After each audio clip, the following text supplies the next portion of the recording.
So we are still writing, and it's not all down, so it's hard to sum it up. But what we have so far, it's going to sound stupid. Do you ever play Trivial Pursuit? I do play Trivial Pursuit. Oh, yeah. Okay. Like the board game? Yeah, like the board game, of course. Yeah. Is there another version of Trivial Pursuit?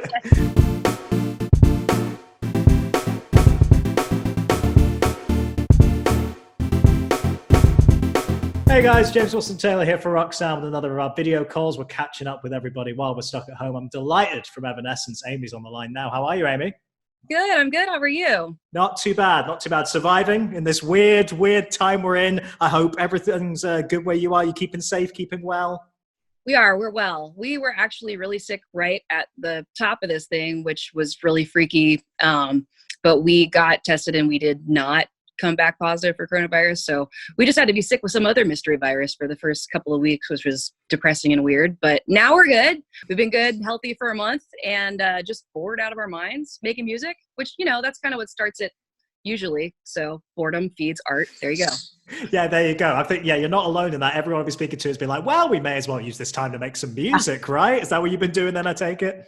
Yeah. Well, we made our music video in this time just a few weeks ago. And it was such a nice relief to have a project, not just to have an art project, a lonely home art project, but to have one that made me, collaborate with the band in kind of real time. It made us connect to each other, which felt really good.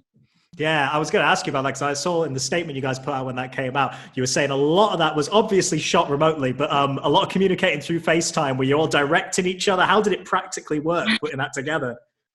More like just like emailing, and well, we all started with a basic set of just general suggestion kind of ideas, like making coffee, taking a shower, drinking wine, whatever, things that we're all doing that are kind of the same thing.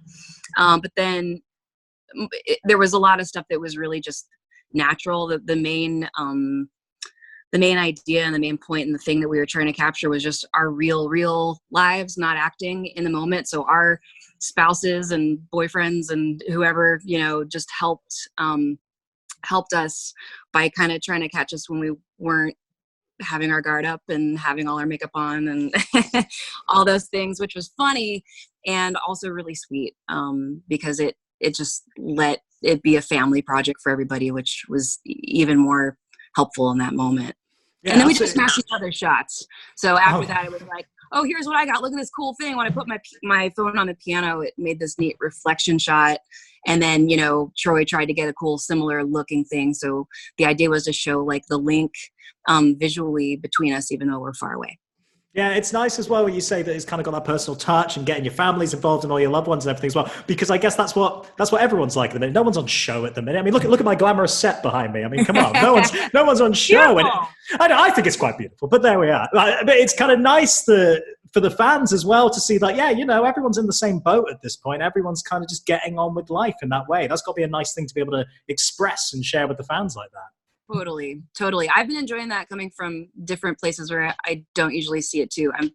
We were watching Stephen Colbert, his show, and it was so funny. I forget which episode, but it was like just him in his house and stuff kept going wrong and his son was like filming, and it was just so sweet. It was one of my favorite ones I'd ever seen. It's kind of cool to get a look like that at what people are really like. Yeah, really, really cool to see. Really cool to see. And let's talk more about this new music then, because how exciting! Brand new single from you guys, "Wasting on You." I really like it. First of all, let's get that out of the way. Where did that one in particular come from? I know you guys have obviously been writing for a while, and we'll get onto the album and stuff. That particular track, how did it come together? I started that one on I think it was New Year's Eve. It was either New Year's or the day before. Just got the initial idea going. And I've been going through a time more recently where I'm trying to break my habits that I've developed over the years, writing and performing. Just you get in a way where you're like, okay, this is what works for me.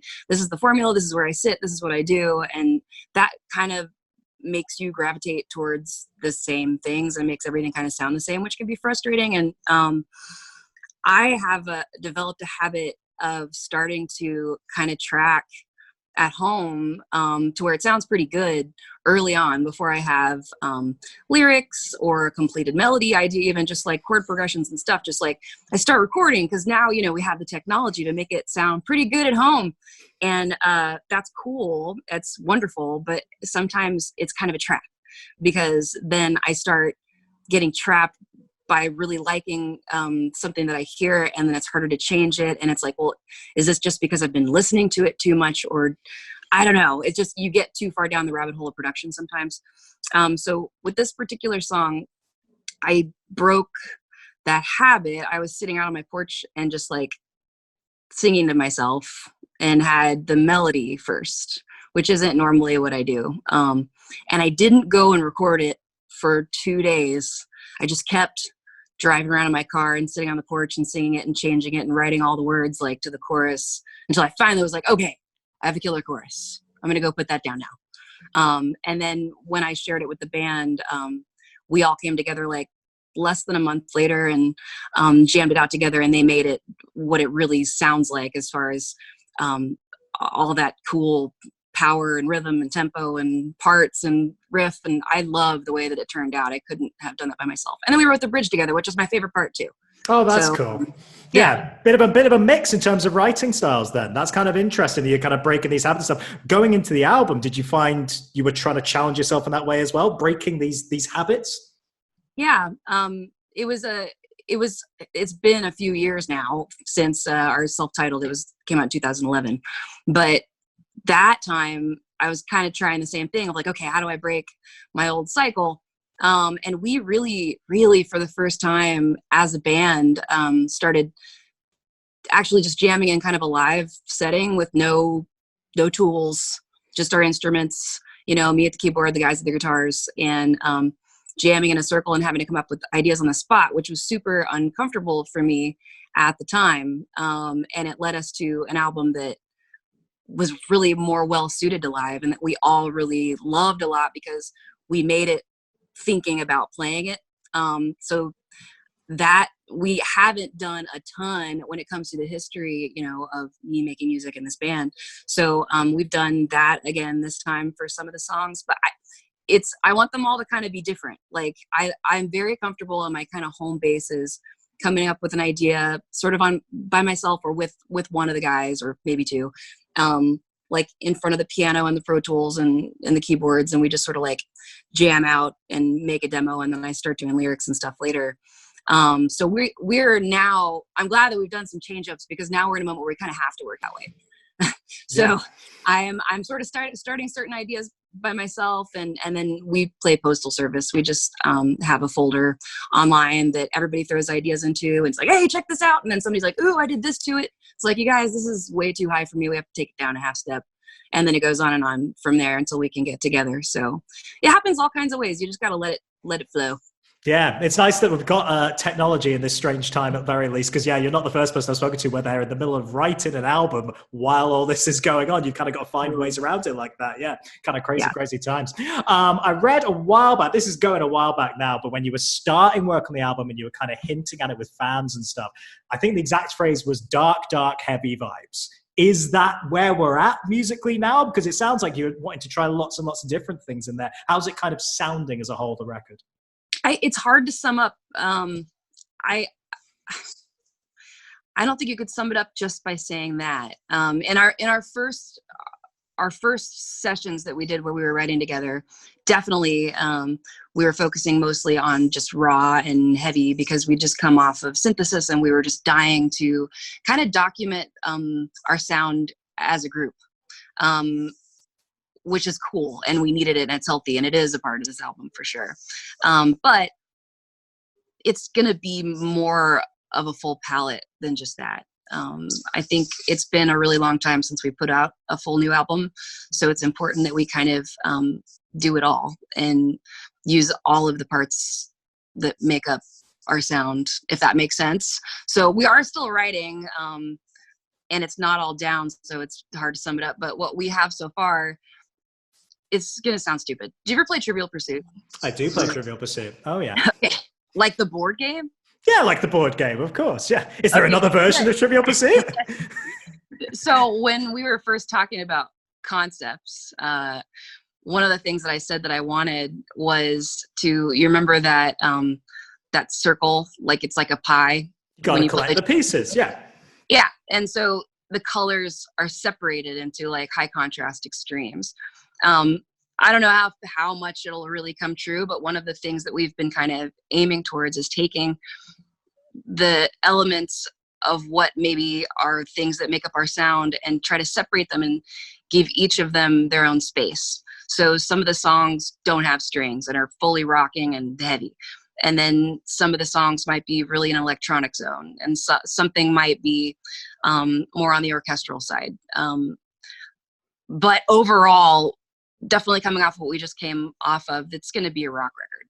But I want to be able to give that color wheel and sort of do a deconstructed Evanescence, if that makes sense. Yeah, deconstructed Evanescence. That's a nice way of looking at it. Yeah, but coming together in that little pie, holding all the pieces together, it works well. It's a good metaphor. I like that a lot. You've mentioned, of course, the Synthesis Project, which was so huge, and of course, such a kind of ambitious thing, and reworking all this stuff, and very, very successful. I'm just wondering, now that you come onto the first new material, like you say, in a few years, what were the lessons you took away from that and playing with the grander instrumentation and reworking songs? What were the lessons from there that have fed into working on new material again? One thing that really inspired me about that whole project was that tightrope feeling of knowing that things might totally not work and fall apart at any given moment on a live show. Because that was our first time like performing a show with a live orchestra, which was incredible and scary. Every night was a different group of musicians. It wasn't like we were on tour with the same group. So one of the things that was really brave about it was just trusting these people to do a live performance when, we get a sound check, but with the exception of maybe 4 songs, we hadn't played any of those songs with that particular group. We were just doing it live in front of the audience for the first time. And that is something that I would have been super uncomfortable with, to the point of not doing it 10 years ago. I don't want to call myself a control freak, but I like to practice. I like to really know what's going to happen before it happens, and it helps me not be nervous. But I had to break that with Synthesis, and it felt so good to be so alive and real in that moment, in front of an audience. And I loved it. And I think it boosted all of us as far as confidence, because we did it. There was never a moment where it was such an utter failure that we felt like we were doing something wrong, and I guess if you can take that and spin it into a whole new thing, it's cool just having that feeling and chasing that feeling. I like vulnerable moments. I like the moment where my voice did something that I can't control, that I couldn't do again. So when we're comping a take, I'm kind of inclined to choose the parts that's like, wow, I don't know how that happened, but let's use it. That's weird. Yeah, I guess also, apart from confidence as well, which of course will cover something like that, I guess risk-taking as well. I mean, it's not a risk because you've got all these amazing professional positions there, but I guess mentally maybe it felt like a risk. Do you feel more open to risk-taking now, I suppose, after that? Yeah, I think we're taking one now, just going ahead and releasing our album in this moment. Our fans have been waiting for it for a long time, and this year has already been so full of disappointment and fear. I don't want that for us. I'm ready. We are ready to live in the moment now with our fans, with our songs. And I like that feeling of releasing it while it's not done yet. Oh my God, that's totally scary.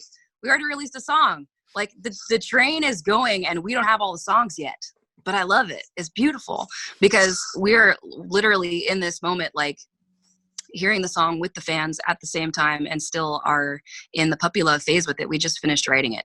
That never happens. So good. Yeah, it's so cool. And again, I guess it's back to what we were saying about the video and everything and showing that vulnerability. I think we all need music right now. Surely that's kind of a basic thing, right? I do. Yes. Yeah. 100%. No, I'm glad you guys are cracking on with that. In terms of the rest of lockdown plans, what a phrase. But in terms of what's happening now and everything, you see all these bands, of course, trying various live stream stuff, finding ways to connect with the fans in that way. Of course, you've dropped the single now. Have you guys been talking about ways to maybe keep things going as we anticipate the new album? I like 2 days after it came out, it felt really good just to release something. And then a couple days after it came out, I got that fire feeling of like, we better hurry up and finish the record. And also just inspired, you know, like, hey, we can do this. People like it. This is going to be good. So I put myself right back into writing more songs. And we're working on another one now. So that's kind of where I went. As far as like sharing on the spot, like what can we do next? I don't know. It felt really good to do that video, and I would love to do something like that again if we need to. If we're still in that spot when it's time for the next one, we'll have to think of a new idea, but I want to still be able to think of something, some kind of a way to create a visual that's something more than like a lyric video, you know? Yeah, it's a cool idea and worked well. It'd be nice to see more stuff like that. 100%. Yeah. It works really, really well. Last question then I'll leave you on. Of course, one of the few things we do know about the album is the title, The Bitter Truth. Very intriguing, very provocative cover as well. Talk me through that title decision. Why is it called The Bitter Truth?